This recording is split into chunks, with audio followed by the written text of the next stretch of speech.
अस्सलामु अलैकुम वरहमतुल्लाहि वबरकातुहू। नाज़रीन, मैं हूं आपका होस्ट मोहम्मद आसिफ ज़फ़र सईदी और आप देख रहे हैं नूर हिदायत ऑफिशियल।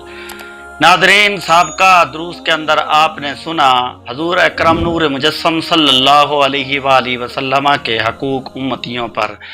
आज उन्हीं की वजाहत और तफसील को बयान करेंगे। पहले नंबर पर तो थी मोहब्बत। नाज़रीन, मोहब्बत के अंदर ये चीज़ें दाखिल होती हैं। पहले नंबर पर आपकी बताई हुई चीज़ों की तस्दीक करना, ये भी ईमान के अंदर शामिल है। और दूसरे नंबर पर है जिस चीज़ का आप हुक्म दें उसमें आपकी इत्तिबा करना।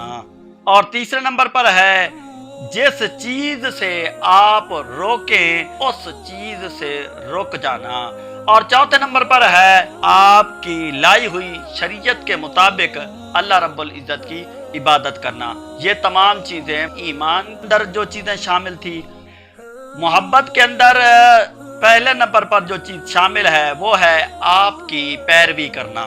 और दूसरे नंबर पर कसरत से आप सल्लल्लाहु अलैहि वसल्लम पर दुरूद व सलाम पढ़ना।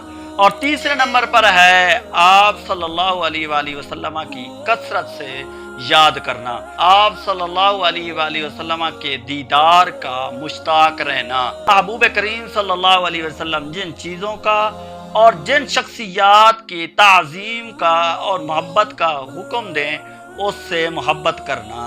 ताज़ीम और तौक़ीर के अंदर जो चीज़ें शामिल हैं वो तफसील से अब हम बयान करने वाले हैं।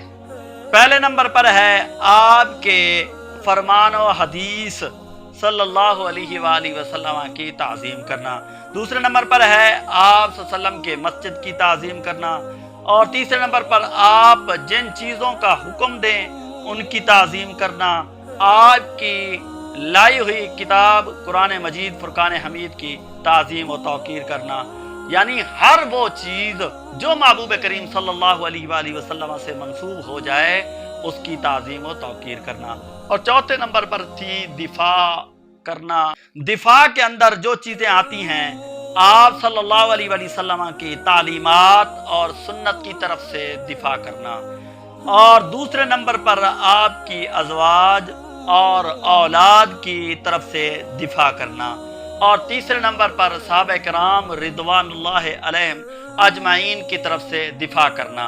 ये तो थी दिफा की बातें। आमीन। आखिर दावाना अनिल हम्दुलिल्लाहि रब्बिल